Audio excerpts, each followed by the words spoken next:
Hi guys, welcome back to the channel. We're gonna do a quick reading. Hopefully it's not too long. Protect me as I venture these spiritual streets. I call upon my higher self and my what? Spirit guides for the clarity that I seek. Sorry.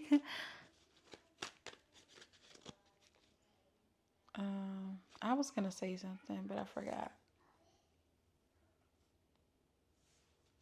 I don't know. You may have someone trying to make you feel like you're paranoid because you don't want to engage with them. And this is a manipulative tactic that they're trying to leverage over you. And it's not working. It's not working because in the meantime, they're using whatever tactics they're using to try and coerce engagement from you. It's not really doing, it's having an adverse effect. It's like it's putting you in a position where you're just gaining more freedom. Um, I've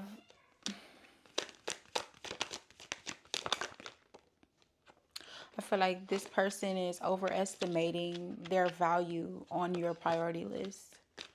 And it's like just because you're requesting a person's attention doesn't mean that they have to give it to you.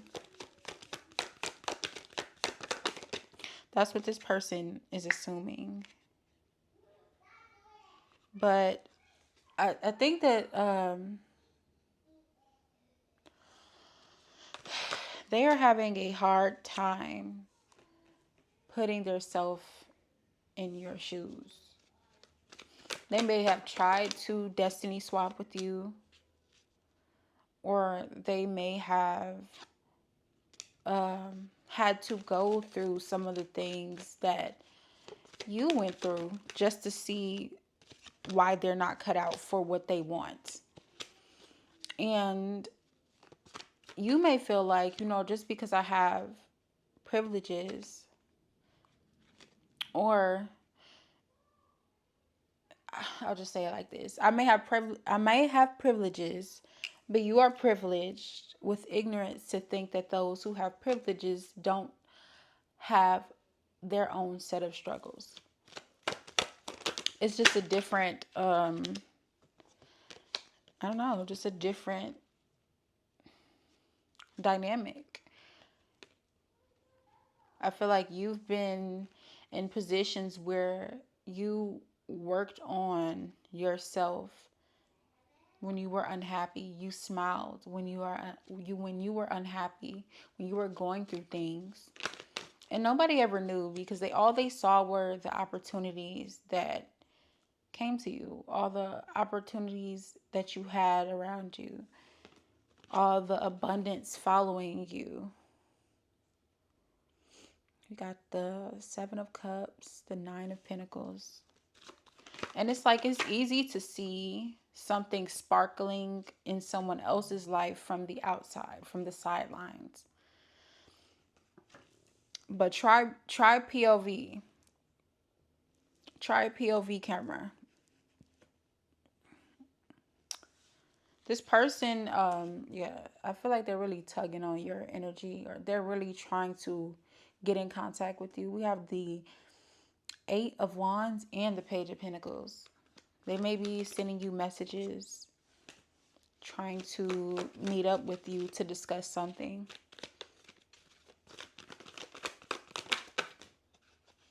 But you're busy working on something. I feel like you're way too focused. You're moving on in your life. You're moving away from whatever this was. And they're not handling that well. I feel like you are, while they're overestimating their rank on your priority list, your only priority is becoming this empress. Your only priority is becoming a better version of yourself. So to them, it's like you're giving them a cold shoulder. You're in hermit mode. And then all they see are the things sparkling in your life. You know, what they don't see is this Nine of Swords energy that you could be in. How you, I mean, you could struggle with anxiety, depression. You could have nightmares at times. There's a lot of unseen things that people deal with in their lives, even as far as imposter syndrome, body dysmorphia, even migraines.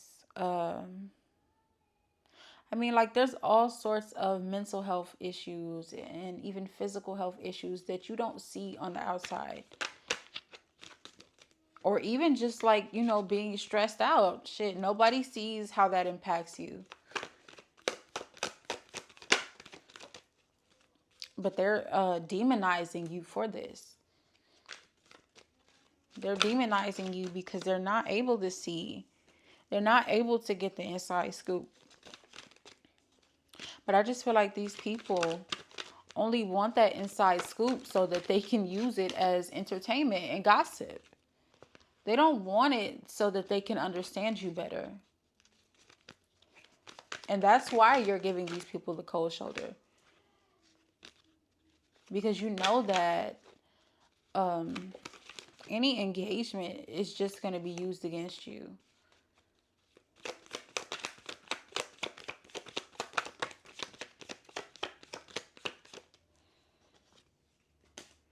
You're healing. You're chasing your dreams. You're becoming, I feel like you're pouring into your inner child too. And a lot of the people that are in this energy towards you, they don't know what that looks like. They don't do that with themselves. So when they see you doing, when they don't see you doing any of that, first and foremost, they just see the results of doing that. And so there's so much skepticism about what you're doing in the dark or what you're not showing them. Why won't you show us? I mean, you're not obligated to see any part of my life. What you see, I'm willing to show. What you don't is not your business. And if you really wanted to know to better yourself, you would have took the opportunity to follow my advice when I was giving it to you. But you don't want that to better yourself. You want it to be gossip girls. You want it to create a narrative. You want it to try to mold it to fit your narrative. This is like, I feel like there's a depth to the world as they know it. They may have been really used to you showing up in a way for them. And it's really sending them in a spiral because they're not used to you having these type of boundaries. They're not used to you saying no in this way and sticking to it. They're not used to you showing them this colder side to you. And what people don't understand is that where there's kindness and warmth, there's also a brutal fire elsewhere. And just because you know how to tame those things doesn't mean it doesn't exist.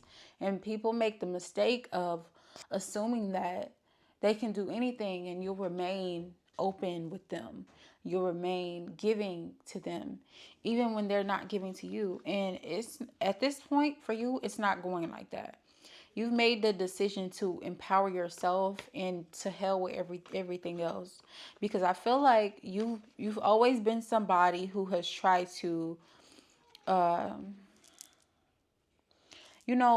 feel like you've taken a lot of the heat for providing people with resources and providing people with the knowledge, the healing. And it's like, I'm not trying to hurt you. When people have it in their minds that, you know, what you're doing as far as healing is harmful to the life that they've built, you take a lot of heat for that. So you've learned to, just give up on people that don't want to be helped. And I mean, if they try to figure it out later, if you're willing to deal with them, because some people traumatize the people that are there to give them advice before they are ready to receive that advice. And if you traumatize that person to the point where they no longer want to be a person of support for you, you can't be mad at them for that. You cannot be upset with them for that, because that was your own doing. If you were to say, hey, I know that I'm not ready right now, so I don't really want to, I don't want to be around you too much because I know that I'm not ready and I know that it'll be hard for me to receive those things. That may be received better than, going out of your way to harm a person, to damage their reputation, to try to make them look crazy, to put them through things that they've already healed from. That won't be received well from a person that's trying to help you. So they're at a point where they have to figure it out on their own now with you. You're not here to be their guide anymore. And now it's like, well, they were telling me to do this and I didn't want to listen, and I actually tried to make them into a monster because they were helping me. And you decided, I'm just going to pour that into the people that I love, that love me back. I'm going to pour that into myself, and we all can grow and evolve. And if you're not on that path with me, then we can't share anything with each other. We can't grow anywhere with each other. We can't reciprocate anything with each other, because all I want around me are people that are willing to do the work. People that are willing to, that are willing to love themselves enough to love others, that are wise enough to take constructive criticism, to take accountability. And if they're not, then they just can't. It's like, people always say, well, you can't judge people. And I don't think that you are. So, there's a difference between disrespectful with judging people. You can judge people with stereotypes. But if a person has done something that's unforgivable, because there are certain things that are unforgivable, then you have a right to judge them. I don't really care what everybody else says. It's like, if you let me think of one thing that's really like, okay, so if let's say someone steals from you, and because they stole from you, you ended up not being able to afford food, or you ended up not being able to finally launch your business this month.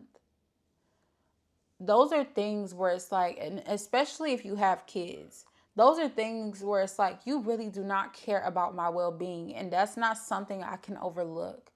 Minor mistakes happen where, like, a person,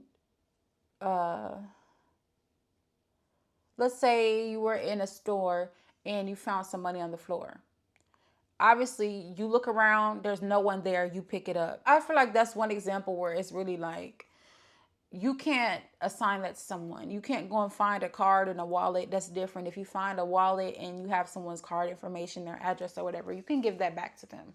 If it's cash on the floor in a store and there's no one in the aisle, there's no one in the next aisle, you don't know that,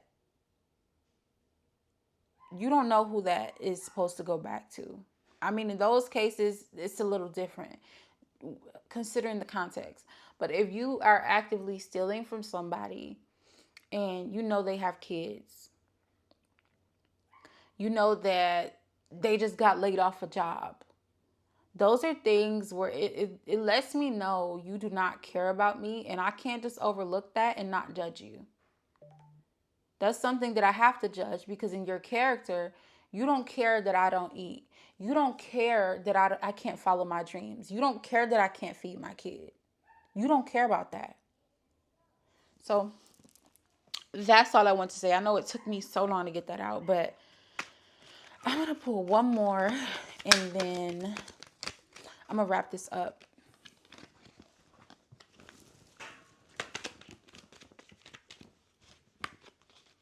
I got distracted there a bit.